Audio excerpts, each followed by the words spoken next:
Hi, everyone. Today's episode of The High EQ Marketer is a really interesting one as I discuss diversity, inclusion, allyship, and anti racism with Dr. Eden King.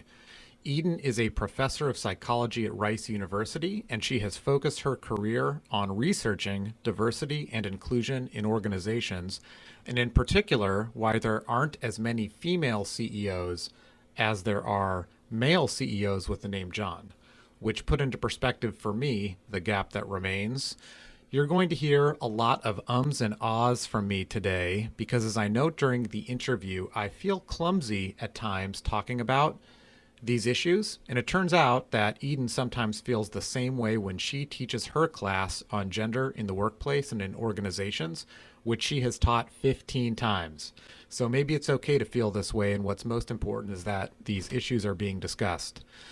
Eden and I talk about many things, so I won't give it all away here, but a few of my favorite parts, which you might identify with, are how you can be an ally even if you tend towards being introverted. And at the end, Eden notes a bunch of places where you can go next to learn more about these subjects, including a class that she teaches. They're all in the show notes. Thank you. Hi, Eden. How are you? I'm doing okay. How are you? Good. Good to see you. When I started working, I guess when my career started, primarily we talked about diversity. And now that's really been expanded to talk about both diversity and inclusion. What's the difference? I've seen that same trajectory in my career. So it's great that you've noticed that as well. Diversity is really about who's in the room, who is at the table. So looking at the composition of your workforce or particular units, and looking at the counting of the numbers of different kinds of people. Inclusion is really, really different. It's about the extent to which people feel like they belong and the extent to which they feel like their unique perspective is valued. So it's the difference between numbers and feelings, and both are really important for organizations. And and so that leads me to think through how does one quantify? I was going to ask the question, how do you feel included? But as you were answering that, I wanted to ask, like, how do you quantify inclusion if you're seeking as diverse and inclusive of an organization as you possibly can have? Yeah, I think that's one of the things that we as organizational psychologists are really trying to build a science around. So we know how to count the numbers of different kinds of people, so we can get a good sense of diversity from a numeric perspective. But when it comes to inclusion, that is a psychological construct. It's not something that can easily be counted. So we as organizational scholars have developed a variety of measures, mostly items that capture different aspects of those feelings of belongingness and uniqueness and having voice and being treated fairly. So there's a variety of measures that exist in the scholarly literature. There's also some put out by practice-oriented institutions like the Society for Human Resource Management, who, like us, make recommendations about the kinds of things we should be measuring. And that often means we have to directly ask people, how are you feeling about these things? So we can't assume from an external perspective how anybody's feeling. And so we can use these survey-based items. We could also do things like exit interviews, or we could do focus groups to get a sense of how people are feeling in different parts of organizations. So there's lots of different ways to go about assessing inclusion. And there's no one gold standard.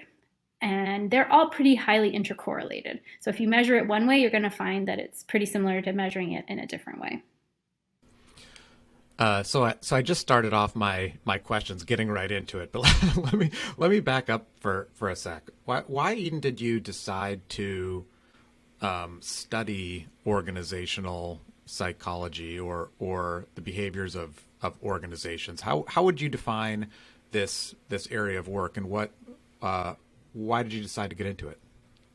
Yeah, so organizational psychologists are interested in understanding how individuals and organizations can promote effectiveness of workers and also worker well being. So that's sort of the very broad basis of organizational psychology.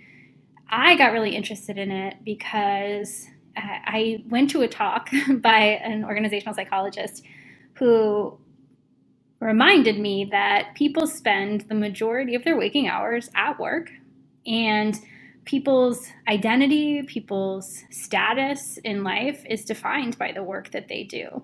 And so it really was this sort of crystallizing moment where all of my interest in trying to help people as a psychologist and make the world better as someone who's interested in sort of social justice, all of those things kind of came together like, oh, I can help people by helping make their workplace better. And if this is where they're spending most of their waking hours, and if this is where their identity and status is being derived, then gosh, we need to understand that and make it better. Yeah, that's so true. I know for myself, when I have a good day or week or month or year at work, it spills over into other parts of my life, whether or not I want it to, and that's the same for if I have a bad day. And a bad day or a good day for me isn't just added up by like, did revenue go up? It has to do with my interpersonal relationships with my manager, with my colleagues, with folks on my team, and so on. Is there how do you react to the question? Or I guess how would you answer? Is there data or studies that says when an organization is more inclusive, better things happen for the business in terms of other types of metrics? Yeah, so I think for a long time, researchers were trying to chase this potential organizational benefit of diversity, so the numbers. And what we found in that research was there weren't consistently positive effects. There were some positive effects of diversity on return on investment or on a variety of other outcomes, like innovation and creativity, but they weren't super consistent. And so then the researchers started digging deeper into trying to understand, well, when does diversity help organizations, and why does diversity help organizations? And when we started to examine those things, what we found was that it really is diversity plus inclusion. So having diversity itself can create some actual challenges for organizations that aren't managing it well, where there isn't an inclusive environment. Because if a bunch of people who are very different from each other are trying to work together in a non-inclusive atmosphere, conflict is going to happen. And there may be performance decrements because there's problems that occur in those interpersonal interactions. But instead, if organizations have this diverse workforce, or if teams are made of people from different backgrounds, they can really capitalize on that diversity when people feel like their voice is heard and when they feel like they are valued in that space. And so the research is pretty clear that when you have diversity and inclusion, you are able to achieve a variety of positive outcomes for the organization in terms of profit, but also for the individuals. So individuals are more committed to their organizations, they're less likely to leave their organizations, they're more engaged at work. And so there's both sort of individual level and organizational level benefits of diversity when it is paired with an inclusive environment. Yeah, so neither diversity nor inclusion is a high enough bar. Both need to happen in order for these positive outcomes to occur. So the studies that I'm thinking of show that inclusion can have positive effects. So you can feel good about your work environment, and that can make you feel more engaged and less likely to leave, and those sort of individual level outcomes. But the organizational level, profit-based outcomes, the ROI kind of outcomes do seem to depend on both having diversity and inclusion. Yeah. So as I'm talking, I'm all over the place because I've got so many questions I want to ask. I know sometimes I feel clumsy talking about or asking questions about diversity, inclusion. Maybe that's because I'm worried I'm going to ask a stupid question or come across wrong. Why are these things hard to talk about? And then you as a professor, you're also talking to students like in real time all the time about these topics. Do you have the same issues yourself? And And what's challenging about this discourse? Yeah, for sure. I just actually this week finished teaching my, I don't know, 15th section of psychology of gender. And I'm stressed every time I walk in that door because I'm so afraid I'm going to say something that will be interpreted as offensive to one person or another, or hurtful to one person or another. Mm-hmm. And yeah, so I feel like I'm walking on eggshells because I'm afraid I'm going to say the wrong thing. Um, and I think that's probably similar to the feeling of many people when talking about issues of race or sexual orientation or religion. People who are going into those conversations with good intentions and wanting to um, be supportive and to create a positive, inclusive environment, but we're afraid that we might say the wrong thing, that could be interpreted negatively. And it turns out we do. We're humans. We mess up, and it feels so horrible if you see yourself and want to be the kind of person who doesn't make those mistakes. When we do make those mistakes, it's a kind of crushing blow to our ego that Yeah. we messed up. But I keep teaching the class even though it stresses me out because I tell them the first day I'm going to do my best, but I'm going to mess up and I'm going to say the wrong thing. And I invite you to kindly let me know that I could have said it in a better way, and I'll try to do better the next day. And I think that's kind of giving myself grace and hopefully helping them to give me a little grace to make those small mistakes so that I can also learn to be better. But I think those kinds of experiences really come from a positive, supportive motivation, and it's just trying to learn how to do it better.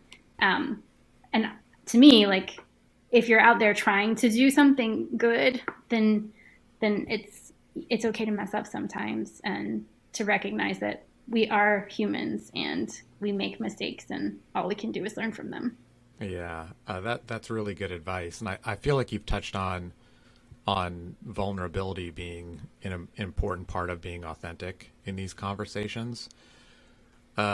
I started off asking about moving from diversity to diversity and inclusion. I want to kind of ask for some other sorts of definitions. One is maybe I'm just out of it, but I really only heard the term ally in the workplace in the last handful of years. Uh, what is an ally in the workplace?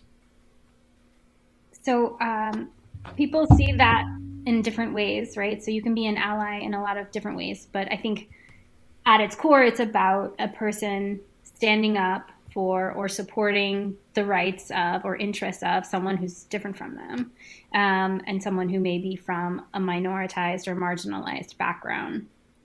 So we, in the organizational science literature, have only started studying this in the last few years, really. And so we're starting to try to get clearer definitions and understandings of what is an effective ally. So sometimes we think we're being an ally, but maybe it's not as effective as we want it to be, or maybe it's not helpful in the way that we intended. And so we've been really trying to sort of grapple with exactly that question: what is an ally, and how can they be most effective in supporting others? And is an ally can be anywhere in an organization, right? Like a peer, a manager, maybe, or a colleague, someone in human resources. Anyone can be an ally, I guess is what I'm asking. Yeah, anybody can be an ally. And what we know from social psychology is that allies tend to be most effective when they are not in the targeted group. So, for example, when men stand up for women's rights, it is seen as more effective, largely because they're seen as not acting in their own self interest. So, if you're Mm. advocating on behalf of women, it's inherently not advocating on behalf of yourself if you identify as a man. And so, what the research suggests is that men who advocate on behalf of women are actually more effective in getting the outcomes that they're interested in, And also they actually are seen more positively. So there's two reasons to do it. One is for helping other people, and two is it actually helps themselves. So men who advocate on behalf of women actually get a boost. They're more likely to be promoted than men who don't. Oh, that's interesting. And and how are I'm curious to how are studies like that are conducted, and just curious in general about organizational psychology. That seems like hard data to get at. Yeah, it is. I would say that we try to use what I call triangulated methods. So not just one kind of thing, but we try to take a question like what happens when somebody tries to be an ally, and we look at Mm-hmm. it from a lot of different perspectives and using a lot of different methods. So sometimes we do something simple like a survey of people, and we ask them, when was a time that somebody was an ally to you, and what did they do that was effective? So we might start there, but then we also might ask allies about their experience. We might do an interviews with allies and talk to them about what was it like for you and what happened as a result of doing those things. Then we might also do an experiment where we bring people into the lab and we give them a chance to be an ally. We put them in a situation where something happens and they have the opportunity to address it. And we look to see under what conditions do they address what just happened and under what conditions do they not address what just happened. And how can we create more of the situations where they do act as allies, where they do step up. And then we might even sometimes we do studies where we ask people every day, I want you to think about a time when someone did something helpful for you.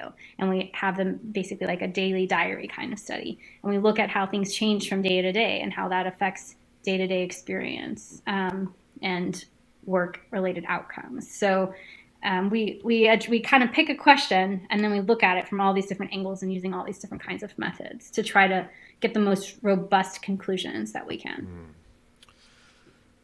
So I'm curious how often you get the question, like well, let's say someone's more introverted or shy. Maybe those aren't exactly the right words, but in that territory, can those folks be an ally, or is an ally all about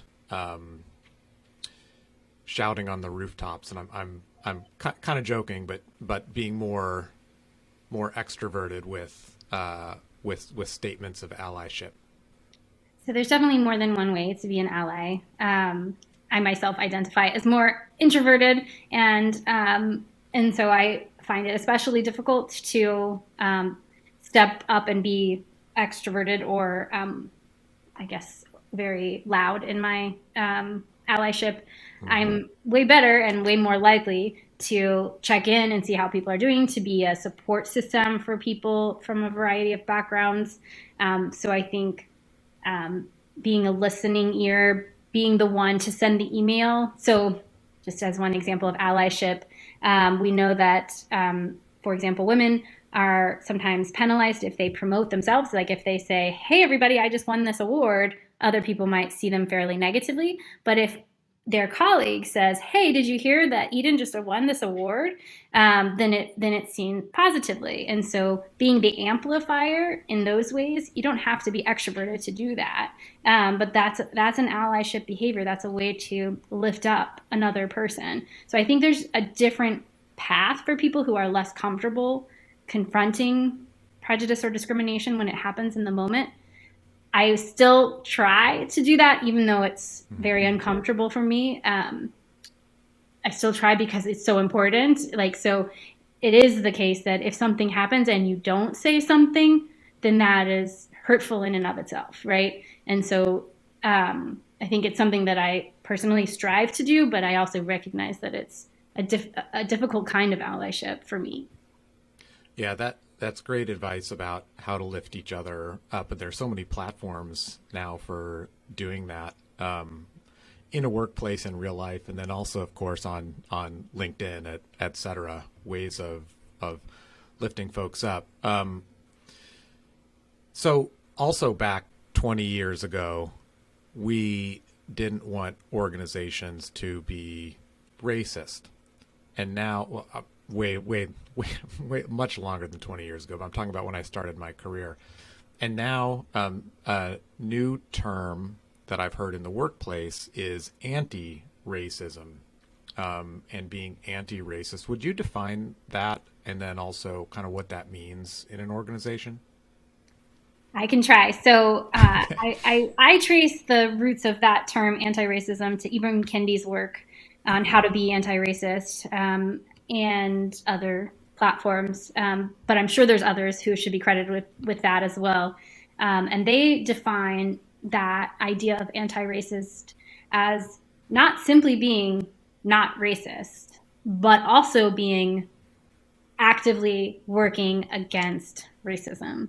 And um, it may sound similar, but it's actually quite different to be actively working against systems of oppression that have disadvantaged, in particular, Black people in our country for 400 years.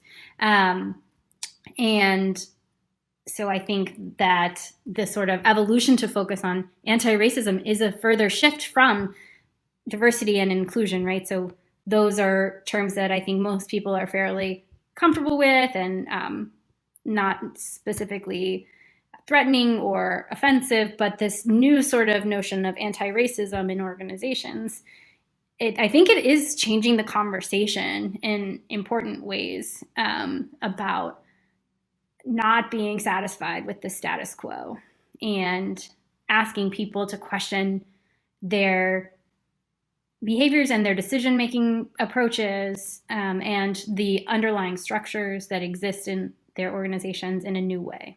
So I think it's really important, and it's still emerging and being shaped by events that unfold every day. For sure. And speaking of events that are unfolding every day, I wanted to ask you about remote work. So, COVID obviously changed things in so many ways. And now, as companies are coming back into the office, oftentimes it's not full time, it's hybrid, maybe for the long term. How is the field of organizational psychology studying this? Is it being studied? And then how does it change the dynamics of diversity and inclusion when we're virtual so much more than we were? So organizational psychologists are super fascinated by the new nature of work. And you'll see in our journals many papers coming out about COVID specifically, and what remote work was like during, or has been like during, the COVID-19 pandemic, but also the shift to remote work more generally. So even before the COVID-19 pandemic, organizational scholars were studying telework, and were some interesting conclusions that could be drawn even before all of this about how individuals, workers, like having flexibility and autonomy. And so having the choice of where to work or when to work was seen as a perk for many folks. And that productivity could be maintained in the right circumstances, even pre-pandemic. I think now the question is how and when and for whom will remote work continue to be effective? And I think what we are seeing right now is that the hybrid models of some face-to-face, environments and some more flex time, flex place expectation seems to be a fairly effective blend for many folks, because it allows for the benefits of each. So there are real benefits of being together physically in person. And the social psychology of interpersonal contact is long-standing and very robust. We just need to be around other humans. We need it. But also, having flexibility can be very helpful in managing our daily lives. So the hybrid models seem to be, I think, emerging as a positive trend. Just that's what I'm seeing. But in terms of diversity and inclusion, which was part of your question, that I think still remains to be seen. So some folks have come out and said, I think remote work is really good for inclusion because it allows for different people's needs to be met in different ways, and can minimize the impact of some of these social identity differences that otherwise might be divisive because they're not, I guess, as salient in some contexts. But then I've also seen other work that says that we're not really good at being inclusive in this weird remote way. And so those interpersonal elements of feeling included may be lost in translation across the screen. So to me, the jury's still out on how remote work affects the feelings of inclusion in particular. Yeah, I'm hoping that it's positive because looping back to what you were saying earlier in your answer to the question, I do feel like humans need to be with each other, seeing people in 3D for the first time. So some of who were hired during COVID, there's like this visceral reaction that's positive, and then on the flip side, being at home some of the time for myself personally allows me to navigate my life in a positive way, see my kids, things I couldn't do before, and there are certain things I do at home that I'm like crazy productive because I'm just sitting here at my desk plugging away. Eden, you mentioned the class you just taught or just finished teaching on gender. What's the role of gender and experiences of women and mothers in the workplace, and what does science in your field, what are you studying in this area at the moment? So I've been interested in the underrepresentation of women at the highest levels of organizations for a long time. And so I just, I saw that, the numbers of women as CEOs of the Fortune 500 companies is equal to or less than the number of men with the name John who are CEOs in the Fortune 500 companies. So it's just noticing that and thinking, why is that? And so for a long time, I've been trying to understand why. And there's not one reason. There's many reasons. So, one of the reasons is that women go into different types of careers than men do. One of the reasons is that women are encouraged to do different things than men are encouraged to do. But one of the big ones for me is looking at the role of motherhood and fatherhood as it relates to advancement in organizations. And there's this basic idea that women, more than men, are choosing to prioritize their families over their careers. And so they may be leaning out or stepping back or somehow making choices about investing time and effort differently than men are when they become parents. So I've been studying the sort of other side of that, which is questioning whether people actually have biases about women who become mothers and whether those are interfering with women's opportunities to advance. And I'm convinced by our data that there are many biases that women with children face in organizations. Joan Williams coined this term, that the maternal wall, that there's this wall that many mothers face long before they get to the glass ceiling. And the evidence that we've collected from a variety of sources and over the years is very much in favor of that view, that yes, some women are making choices to prioritize their families above their careers. And no, most men are not doing that. But there's also this expectation about what women are supposed to do and what men are supposed to do when they become parents. And that's interfering with the opportunities that women and mothers have in organizations. So I could talk about that all day because that's what I've been studying for like 20 years. But that's like the short synopsis.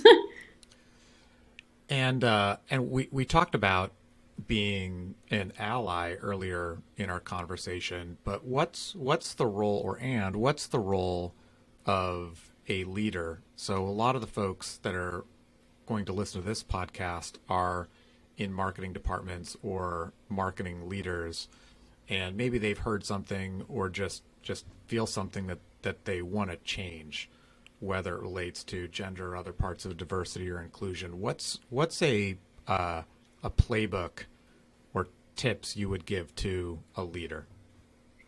So when it comes to women and mothers, I think I would come up with three things off the top of my head that I would love for leaders to do. So one is support people's families. So to the extent possible, providing flex time, flex place, providing leave policies that are supportive, asking about people's families, making like our families part of the stakeholders of an organization. Like we care about you outside of work too. I think that is the kind of support that we need as people and especially as moms. The second tip I would suggest is to not assume about any person what they might want for their career.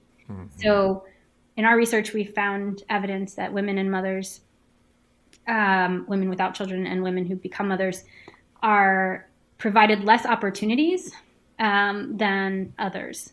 So basically, there's this assumption that women who have kids may not want to take on an international assignment or take on a task that requires a lot of extra hours at work or manage conflict or whatever it may be. And so we try to protect women, especially women who have kids, from these kinds of developmental opportunities that are actually quite helpful for women and men's careers. And so I would say, don't assume, just ask, like, do you want this? And when people say no, go back to the support, right? So support is the base, and then avoid making assumptions on top of that.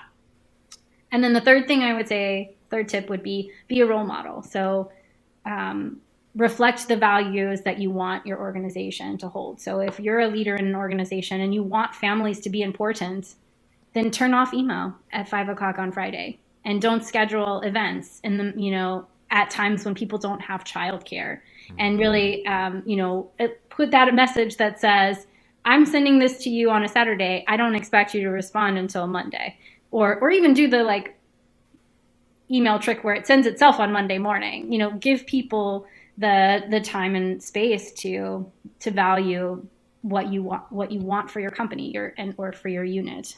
So yeah, be a role model. Those are my three tips off the top. On that last point, there's a senior leader at a Fortune 500 company who, on his signature, actually it says, I may send emails outside of normal working hours, and I do not expect you to respond. So actually, being proactive about that, which I thought was really interesting and cool, especially given this person's seniority. Eden, this is something that I wish I had studied way long ago. If someone's really interested in a topic and doesn't have time to pursue a graduate degree, is there something that you'd recommend, whether it's an online course, a book, some of the work that you've done, just for folks to become more familiar and immersed on the topic? Yeah, sure. I mean, I'll promote a course, non-certificate based course that my colleague and I put together. It's called Leading Workplace Diversity. It's through the Rice University Jones School of Business. It's a short course, 6-week course to talk through a lot of these topics from a leader perspective. But there's so many good things to read out there. There's so many amazing TED Talks. There's no shortage of resources. I'm trying to think. I mean, I would recommend How to Be Antiracist. Absolutely. I would recommend Caste by Isabel Wilkerson. I would recommend Dolly Chugh's book, Be the Person You Mean to Be. There's no shortage of resources. I would say take any one of them, and you'll get somewhere. And folks listening, we will put all of Eden's recommendations in the show notes, so you don't have to hop on Google and check all those out. We'll put them there and link to them. Eden, thanks so much for your time today. I really appreciate it, and I really enjoyed our conversation. Thanks so much for the questions and the opportunity to talk about it.